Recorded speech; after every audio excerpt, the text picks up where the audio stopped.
Happy 2019, listeners, and welcome to Rose Red Storytime. Please step closer to the fire, get cozy in your favorite chair, relax, and enjoy. Tonight's story is brought to us once again by Cat-Shaped Void from the Reddit thread No Sleep. And once again, she is going to take us on a thrill ride journey into the unknown.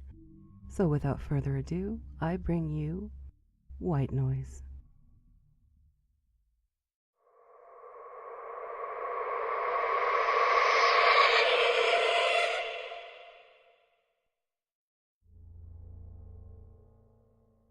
I noticed it almost immediately. The phenomenon began one day while I was still an undergrad in college. My alarm went off, and I grudgingly let it ring for a few seconds before ending it, yanking the covers off my body and pulling myself out of bed. I'd only gotten a few hours of sleep. My muscles were stiff as I shivered in the morning cold, and my footfalls were heavy as I made my way to the bathroom. That's when my brain registered something odd. It was the sound of my lumbering footsteps across the carpet of my second-story apartment. The annoying whines of the aging floor I was so used to hearing every morning. It was off by just a beat, as if there was a lag in the deliverance of the noise, short enough for me to almost dismiss it, and long enough so that I didn't. When I made it to the bathroom, I did my business and flushed the toilet. Again, the sound of rushing water came maybe half a second after the water in the bowl had started swirling. The same occurred with the sink faucet. Am I that tired? I mumbled to myself through a mouthful of frothy toothpaste. I suddenly lurched back. What the hell? I thought, staring at the frightened, wide-eyed version of myself in the mirror. It happened to my voice.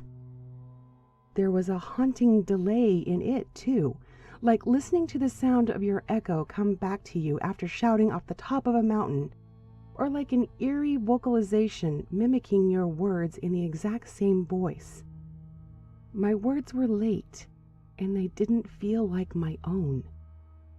Quickly, I rinsed my mouth and struggled to wash the worry from my face.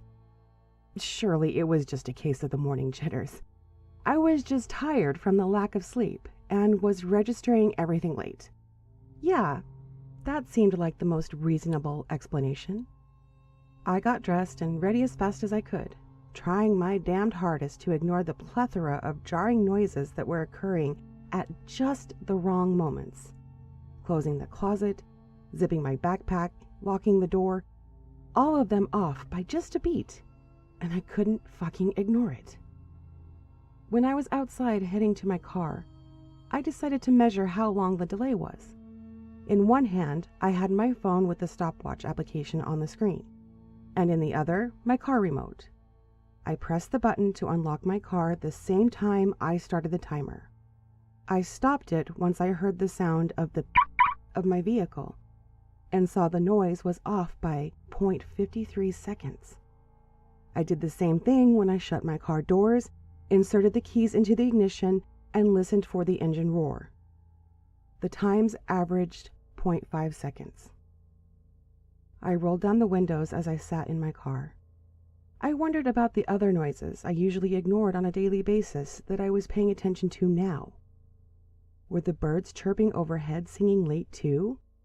What about the man using a leaf blower on the sidewalk, or the car that just drove by? Are all those noises being delayed, or is it just me? I racked my brain for answers and came to the conclusion that this physically cannot be possible. Then I wondered what would happen if I was isolated in an area completely devoid of sound and I made a noise. What then would I hear in that half second before my own voice reaches my eardrums? Nothing, right? I should hear nothing. Now this is some if a tree falls in a forest and no one is around to hear it, does it make a sound type of shit. I thought to myself, and decided to test out my earlier thought. At that rate, I was okay with being late to a lecture. So, I rolled up my car windows and sat in silence inside my car. Hello? Hello? I mouthed nothing. Car crash. I faintly heard my voice under the alarming screech of rubbing tires suddenly grating against pavement. I looked to the intersection beside the parking lot just in time to see a minivan coming at full speed connect with the side of a sedan. I covered my mouth with my hands before I could let out a small, "Holy shit." The impact had thrown the driver of the minivan out of his seat and through the windshield, where his mangled body laid strewn across the asphalt along with car debris and glass shards. Drivers from the surrounding vehicles alongside witnessing pedestrians rushed to the wounded too. Half attended to the body of the man that was still limp on the ground, while the other half frantically pried at the crumpled car door of the sedan. The other person was crushed underneath, and I couldn't tell if he or she was still alive. Sirens. I turned my head in the direction of the ambulance and police cars that were approaching in the near distance. Half a second later, I noticed faces in my peripheral vision do the same when the sirens flooded the air around us. Dread coagulated in the middle of my throat, and I struggled to swallow it down. After that moment, confirmed by many others that followed, I realized it wasn't my brain that was processing noise slower than the other people. No, that simply wasn't the case. For some reason, on some supernatural happenstance, the speed of sound had just become slower for me. A lag in its velocity by just a beat. And in those 0.5 seconds of delay, there was a new voice in my head. After the first time it spoke, it never left. Whispering things that shouldn't have been known, telling me everything that was going to be heard. I never adjusted to it. It was a perverted rape of my consciousness that haunted me like a curse in the following years. I knew my sister had miscarried before the doctor announced it. I knew my brother-in-law had killed himself before we heard the gunshot. I knew my fiancé was inside another woman before she even moaned. So when I was finally driven mad enough to the point where scissors were pressed against the entrance of my ear, and I was ready to drive the blade straight into my brain, the voice whispered something different. It wasn't an announcement, nor a narration. It was a command. Live. The next thing I remembered was waking up in the hospital with bandages covering the entirety of my head. I remember looking up and seeing a nurse that was tending to my IV. I asked her what had happened, but I never heard my voice come out. She mouthed something at me.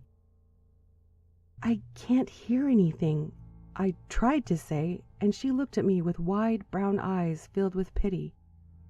She saw the pen and paper that was placed on the tray beside me, and she wrote something down.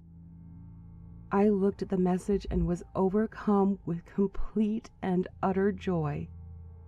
I had succeeded. The dreadful voice, the disgusting curse, the intruder in my consciousness was no more.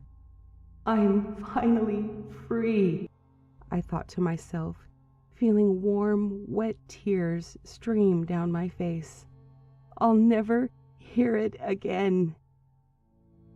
The nurse stared at me with a frightened, confused expression as my body convulsed with uncontrollable laughter. Scream. The voice spoke through her lips, just a beat before I drove the pen into her throat.